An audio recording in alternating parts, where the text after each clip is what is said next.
Hi guys, it's Wednesday. Sorry there wasn't a video yesterday. We just had a really crazy day. I lost my Costco card, so I had to have my husband come with me, which was unplanned. But yesterday was Jackson's IEP meeting. They gave us the results of his assessment for his IEP. Long and short of it is he doesn't qualify for an IEP.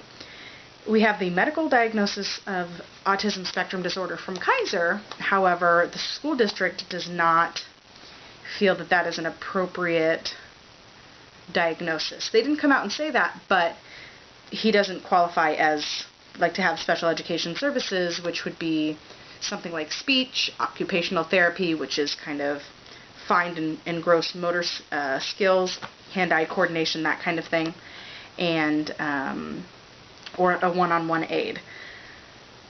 So he has too many high scores. The only area that it looks like he needs help in is his behavior.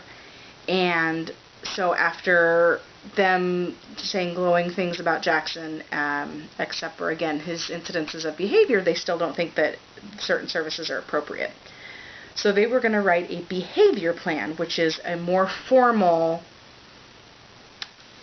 kind of written document about how the teacher, next year's teacher, can improve Jack's behavior, like certain things that she can implement, like a sticker chart, or specific, like a sensory corner. If he's getting sensory overload, he can go to a corner for a few minutes and just hang out there and just relax. Now, my husband also asked about a 504 plan.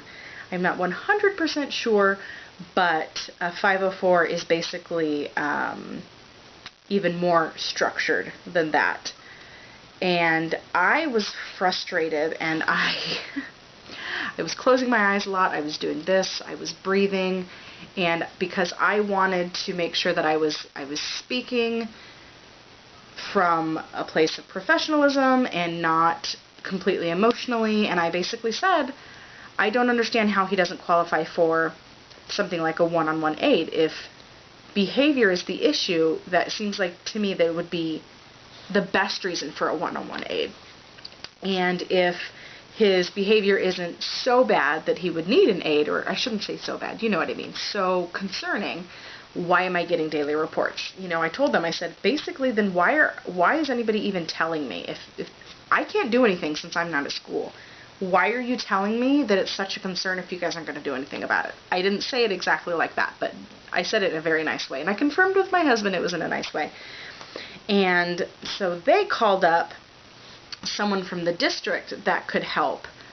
And so even though he doesn't qualify for an IEP, which would be specifically special educational services, not a special ed classroom, but services, like I was saying, speech, occupational therapy, a one-on-one aid, she said that since behavior is the concern, what they can do is they can do a special observation. It would be the principal doing one observation, the school psychologist doing another observation, and then this person from the district doing another. They would come in separately at different times to check Jackson's behavior to find out if there are any triggers that maybe they can help him with, and if he needs it, then he can still get an aid, even though technically without an IEP he wouldn't qualify. So triggers would be, so for instance, if he is hitting a lot, but part of it is he's unaware of his surroundings. So the teacher says, everybody put your hands up in the air, and then he flings his hands and he hits kids that way. It wouldn't necessarily be a behavior problem, it would just be kind of teaching him to be more aware of his surroundings.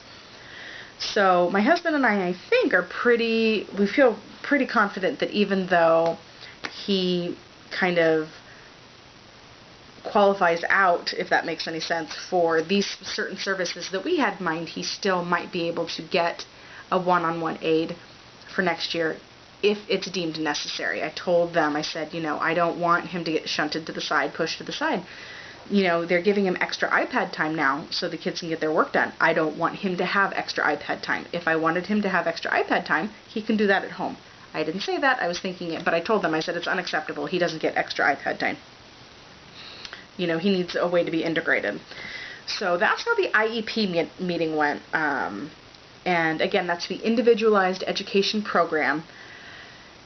So this morning, we had a play date with Jackson's behavioral team through Easter Seals. So remember, that's his at-home therapy.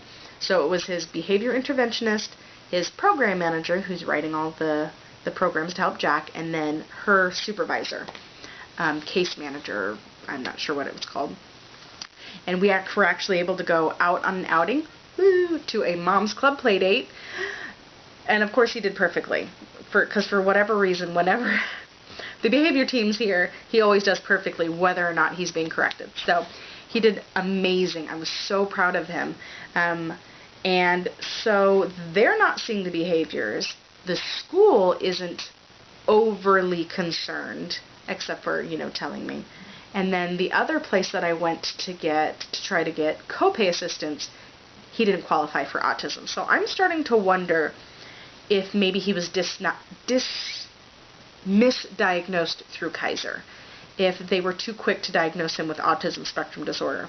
It's too soon to tell. I don't know.